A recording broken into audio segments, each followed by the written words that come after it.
What were you both up to, sneaking away in the middle of the funeral? Despite my angry shout, my son and his wife just smirked. We couldn't stay at the funeral. We had to prepare for our move, they said.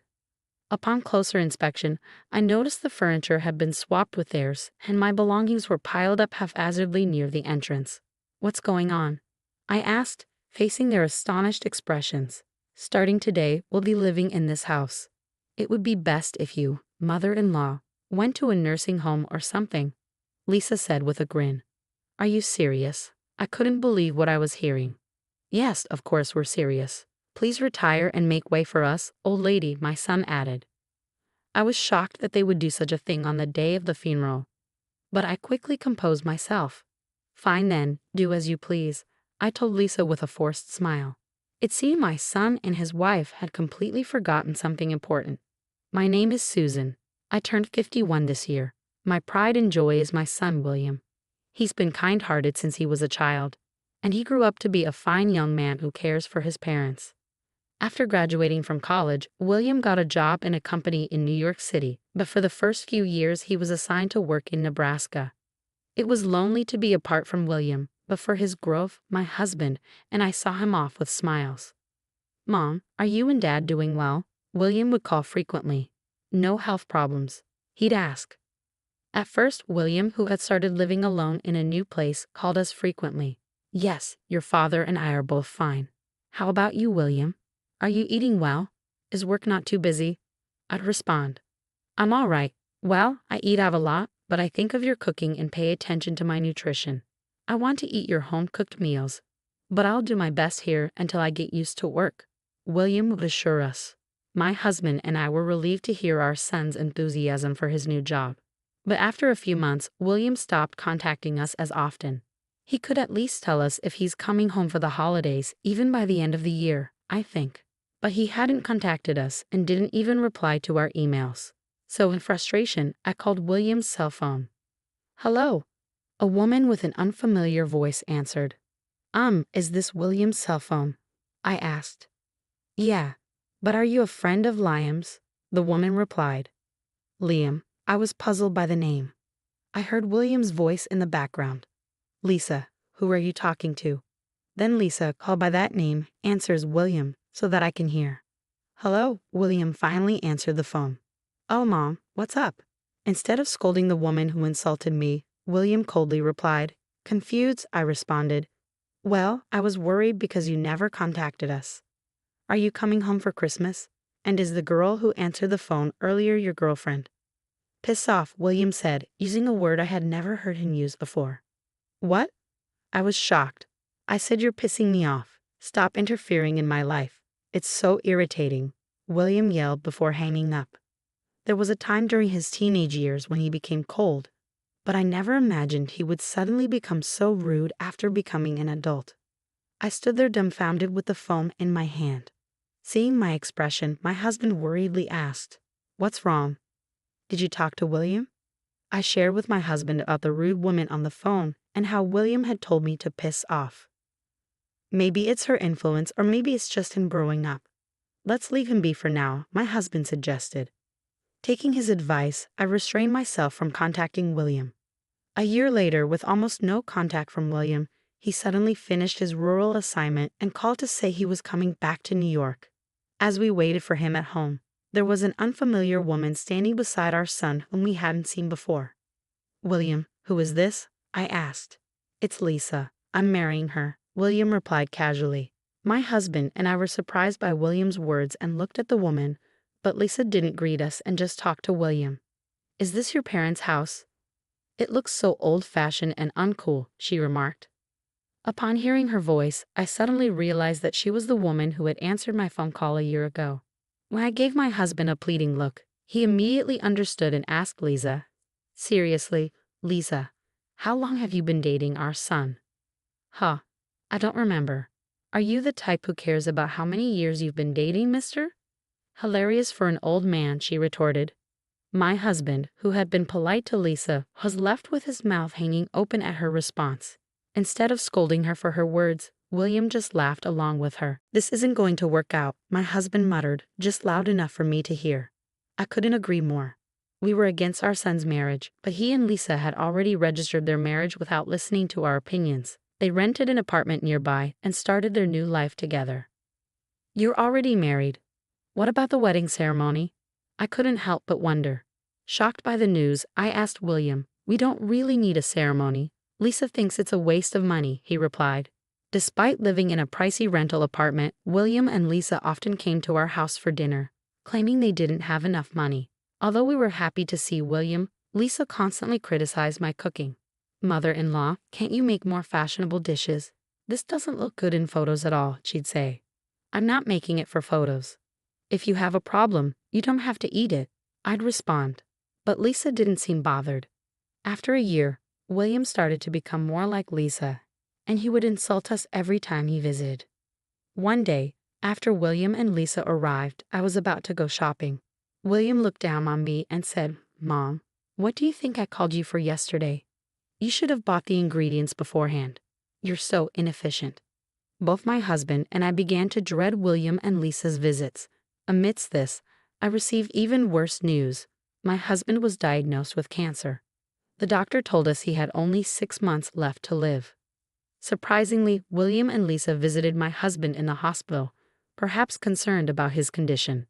After some conversation, they quickly left the room. I hurried to catch up with them to express my gratitude, but I overheard their conversation in the hallway. Your father is in a private room, huh? Isn't that expensive? What a waste of money. Yeah, I thought the same thing. It's not like he's going to survive anyway, so the treatment costs are pointless. It's stupid to spend money on someone who's going to die anyway. True. Hey, Liam, let's get your parents' house once your dad dies. But my mom will still be there. I wish your mother would just follow him quickly. Yeah, it's just a matter of time with her. William and Lisa were making fun of my husband's struggle with his illness and my care for him behind our backs. I noticed my emotions were getting out of control, and I felt like I would lose my composure if I met them in this state. So I returned to the hospital room where my husband was waiting to settle my feelings for a moment. What's wrong? Were you able to express your gratitude to the two of them? My husband asked when he saw me. I relayed the conversation I had overheard in the hallway to my husband, who had been listening quietly, but I could tell he was trembling with anger. I can't believe they would say such things, he muttered, seemingly making a decision. I have an idea. The next day, my husband called William and Lisa into the hospital room. What do you want? We already visited you yesterday. William and Lisa appeared displeased to have their weekend interrupted. I want to talk about the inheritance after my death, my husband said calmly. At the mention of inheritance, Lisa's eyes lit up. Liam is the only son, so the inheritance should be his right. How much is it? As Lisa eagerly leaned in to discuss the money, my husband calmly told her, there are about $70,000 in assets in the bank. The life insurance beneficiary is Susan, so that will go to her. But I plan to leave all the bank assets to William. Lisa thought for a moment. Well, I guess it can't be helped that the life insurance goes to Mom. $70,000, huh? I thought there would be more. But then Lisa suddenly raised her voice. What about the family home? It's in a great location and the land is spacious, so it must be worth more than $100,000, she exclaimed. At Lisa's words, William also excitedly asked my husband, That's right, Dad. What about the inheritance of the family home? My husband spoke quietly, I'm going to put the house in Susan's name. After all, she's the one living there. Upon hearing this, William and Lisa strongly protested. What? That's not fair. Mom's getting the life insurance too, isn't she? The life insurance will mostly be used for funeral expenses and other costs, William argued. Even so, I'm getting the short end of the stick if I only get $70,000 and Mom gets a house worth more than $100,000. That's why I'm saying I'll give all the money in the bank to you, Lisa added. We don't need that petty cash. Forget about the bank money, just leave the house to Liam, they continued. My husband and I exchanged glances and nodded in agreement. Then my husband reluctantly told them, Fine, I'll leave the house to William and all the bank money will go to Susan. Is that okay? All right, William and Lisa celebrated with a triumphant pose. However, my husband continued, as I mentioned earlier, your mother is currently living in that house. Even if the ownership is transferred to William after my death, I want Susan to be allowed to continue living there. William and Lisa brushed off my husband's words in their excitement about obtaining the house. To make sure they understood, my husband reiterated the condition. The condition for William inheriting the family home is that Susan is allowed to live there while she's still healthy. William and Lisa, are you both okay with that? Reluctantly, they agree. Yeah, we get it. Father-in-law is so persistent. Hearing their words loud and clear, my husband told them, all right, I'll make sure to include this in the will.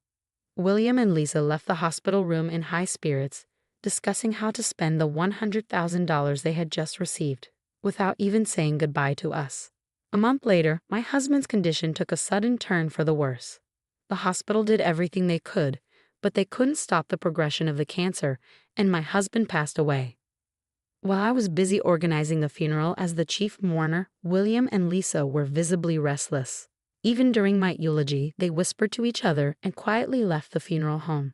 They never returned after the funeral. When I got home, I noticed the lights were on.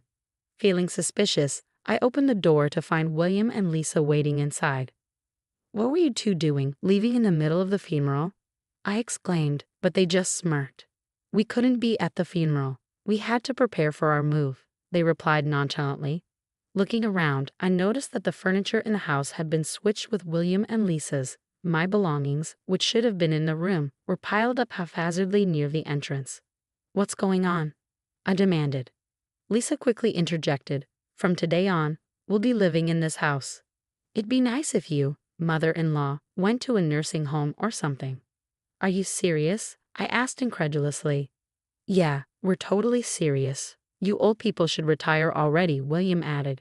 Shocked that they would do such a thing on the day of the funeral, I quickly changed my attitude and smiled at Lisa. Fine, go ahead, do as you please. William and Lisa were taken aback by my easy acceptance. So you're really going to a facility? Lisa questioned. I'm healthy enough to live alone in this house, so I'm not going to a facility yet. For now, I'll just find a place to live until I settle down, I replied calmly. Satisfied with my response, the couple sent me on my way. 1 month later, I received a call from Lisa. Mother-in-law, she said urgently, a lawyer just called and said that the house isn't under Liam's name but yours. What's going on? Well, about that, I began, explaining to Lisa about the conditional will my husband had discussed with both of them. He told you both that the house would be under William's name as long as I was able to continue living there. Now that you mention it, he did say something like that to make sure there was no confusion later on. My husband made sure to include that in his will. He should have told you in the hospital room. But that doesn't mean we have to give it back. Under a conditional will, if the conditions aren't met, you lose the right to inherit, Lisa retorted. The moment you kicked me out of the house, you lost the right to inherit it. I replied firmly, recalling the conversation I had with my husband in the hospital room. I was furious that they had called my husband as good as dead. My husband was also quite angry at the two of them, making comments that seemed to wish for my early death. However, I had a faint hope that if I died and left William alone, he might revert back to his kind self. If I could continue to live peacefully in our home, even after my husband's death, I was willing to let the ownership of the house go to our son. So I held on to that glimmer of hope. I had also hoped that your hearts would change with my husband's death, which is why I agreed to his proposal. The conditional will was your last chance. I mean, you anticipated this might happen, Lisa conceded. I didn't want to, but you two kicked me out on the very day of the funeral, I reminded her. I never thought you'd treat your parents so carelessly, but thanks to that, I've made up my mind, I declared firmly. Made up your mind to do what? Lisa retorted angrily. To kick you two out of that house and cut ties with you, I responded, my tone unwavering. Well, we won't accept that. This house is ours. We're not going anywhere, Lisa continued defiantly. Liam knows a lawyer, you know. We'll have him do something about it. I knew it was too late for Lisa's struggles to change anything. I simply told her, do as you please, and hung up the phone. The next day, I was called to a cafe by William and Lisa. As soon as I arrived at the designated cafe, the two of them bowed their heads. Mom, I'm sorry, William began, and Lisa echoed his sentiment. Mother-in-law, I apologize. William, who had heard everything from Lisa, consulted with a lawyer he knew and was told that the will was legally binding. He was also explained that since he had broken the conditions, he no longer had any ownership of the family home. Our lawyer friend told us that if we don't leave immediately, we could be sued for trespassing, and we wouldn't have a leg to stand on, William explained, his expression solemn. Mom, please give up the inheritance, he continued. What? We want you to give us the house, Lisa added. I was utterly disgusted with William and Lisa, who still only thought of their own interests even after hearing everything. There's no way I'm agreeing to such a selfish request, I replied firmly. But we'll be in trouble without the house, William protested. What's the problem? Just move out, I suggested. In a barely audible voice, William began to explain their debts and why the family home was absolutely necessary. After I left, Lisa immediately looked up the market value of the house. She discovered that the land was worth much more than they had thought. Lisa suggested to William that they should sell the house quickly while the price was high and get their hands on the cash. William agreed, and the two of them seemed to have been indulging in extravagance for the past month in celebration. Living it up like that, where did you get the money? I questioned, my disappointment palpable. I went into debt. I thought I could pay it back right away if I sold the house. At least a half, Lisa cried, pleading with me. Mother-in-law, please, we can't pay back the debt unless we sell this house. Don't let our family suffer. Don't let your family suffer. How can you say that? I answered indignantly. You two are calling my husband, who was fighting his illness, a failed death and wishing that I'd die soon, weren't you? Yeah, you heard that. Why should I help people like you? This house holds memories with my husband. You two kick me out of it. I will not allow you to sell my memories with my husband as long as I live. William desperately clung to me with a pitiful voice. Then give me the money from the bank. I'll use it to pay off the debt. Huh? Weren't you the ones who said you didn't want that dirty money? I retorted. Don't you get that you don't have the right to take that cash anymore? Damn it, if Lisa hadn't said anything unnecessary, we'd have the cash by now. Lisa lashed out at Liam, who regretted his actions. Excuse me, Liam, you were happy when you heard you'd get the house too. He's your father, so do something about it. It's your fault, so you do something about it, I calmly told the two who started fighting. If you're going to have a marital fight, do it later. Just as Liam's lawyer friend said, I'll sue you for trespassing if you don't leave right away, they stopped arguing and hurried back to their house. They then packed their belongings and left in a rush. Afterward, the two searched for a new home, but with their debt, the only place they could rent was a rundown apartment that looked like it was about to collapse. Because they borrowed as much money as they could without worrying about the interest, planning to pay it back quickly, their debt just grew larger. Even though they were working, it seemed like it would be a long time before they could fully pay it off.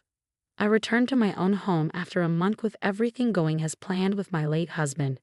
It was unexpected that my son and his wife tried to sell our home and ended up squandering money and going into debt. But everything else went according to plan. It might have been an expensive lesson for William and Lisa, but it was a good opportunity for them to reflect on their actions. Finally, living a peaceful life in this house filled with memories of my husband was the happiest thing for me. I'm sure my husband is watching over me from heaven.